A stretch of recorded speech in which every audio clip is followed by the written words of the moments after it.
School کی بات کریں تو یہاں پر ڈفرینٹ کمیونٹیز کے اسٹوڈنٹس پڑھتے ہیں, ایس ٹی, جنرل وغیرہ. اگر ہم ایس ٹی اسٹوڈنٹس کی بات کریں تو 1 دن آتے ہیں, 4 دن ایبسینٹ رہتے ہیں. اس کا ریزن کیا ہے؟ مزدوری ہے نا اس کا ریزن.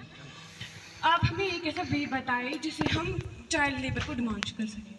نام بہت انگریزوں کے زمانے سے چلتا آ رہا تھا. ہمارے دیش میں بہت سارے لاز تھے اس کے ریلیٹڈ. فار ایگزامپل 1948 میں ہمارا ایک امپورٹنٹ ایکٹ آیا تھا جسے ہم فیکٹریز ایکٹ کہتے ہیں. ٹھیک ہے, فیکٹریز ایکٹ میں امپورٹنٹ رولس تھے کہ ہم کسی بچے کو مشین پہ کام نہیں کرا سکتے. 100 مل ہوتی ہے نا, یا پھر نا لکڑ چیرن والی مشین تامت ہے کون اس لاکڑ بیچنا دے. ٹھیک ہے, یا کہیں پہ کیمیکلز کا کام ہوگا. ایسے ہی وقت کے چلتے چلتے ڈفرینٹ لاز آنے لگ گئے ہمارے پاس. چائلڈ لیبر پروہیبیشن ایکٹ ہے ہمارے پاس, مینز یہ پروہیبٹ کرتا ہے بچے کو ایسا کام کرانا. خاص کر 14 سال کی عمر تک ہم کسی بچے سے کام نہیں کرا سکتے. اس کے لیے میں نے آپ کو پہلا وے آؤٹ اپنے اسپیچ میں بولا, اگر آپ نے سنا ہوگا, رائٹ ٹو ایجوکیشن ایکٹ ہے ہمارے پاس.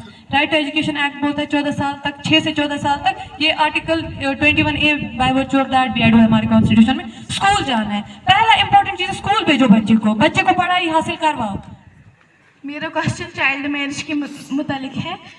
یہ جو چائلڈ میرج ہوتی ہے, اگر ہم اپنے انڈین کانسٹیٹیوشن کی بات کریں, چائلڈ میرج اس میں کرائم ہے.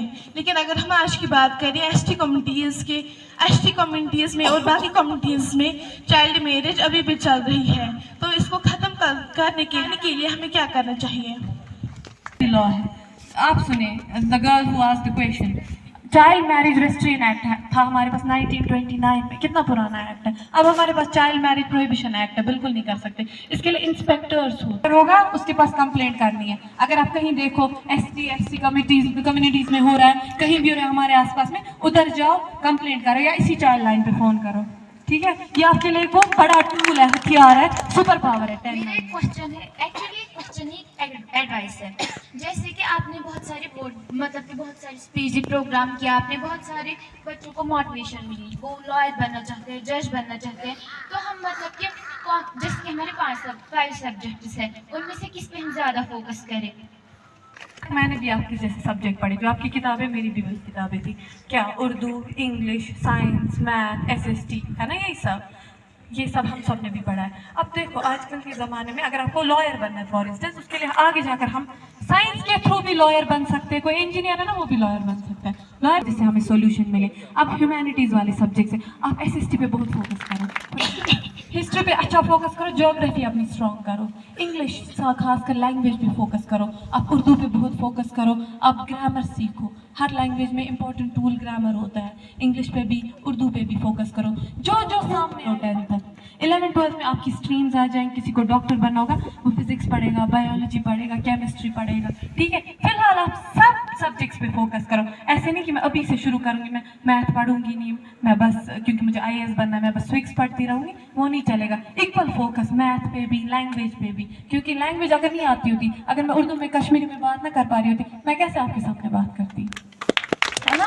سب سے پہلا فوکس لینگویج پہ کرنا ہے, دوسرا فوکس اپنے سائنس والے سبجیکٹس پہ, جن سے آپ کا انالیٹیکل مائنڈ بڑھے گا. میتھ پڑھو. لیب کیسز جو ہیں وہ پینڈنگ ہیں. جن لوگوں کے وہ کیسز ہیں وہ مطلب ان کو بہت سالوں ہو گئے ہیں ان کیسز پہ, لیکن وہ ابھی پینڈنگ ہے. جبکہ ہم نے 8th میں پڑھا ہے justice delayed means justice denied. تو میں یہ مطلب اس کا فنڈامنٹل جو ریزن ہے آپ ہمیں وہ بتائیں, جس مطلب یہ کیسز پینڈنگ کیوں ہیں. This is buried justice. اگر تیزی سے انصاف ہوگا نا, اس انصاف کو ہم دبا دیتے ہیں, کیونکہ پہلا رول ہوتا ہے دونوں پارٹیز کو سننا ہے.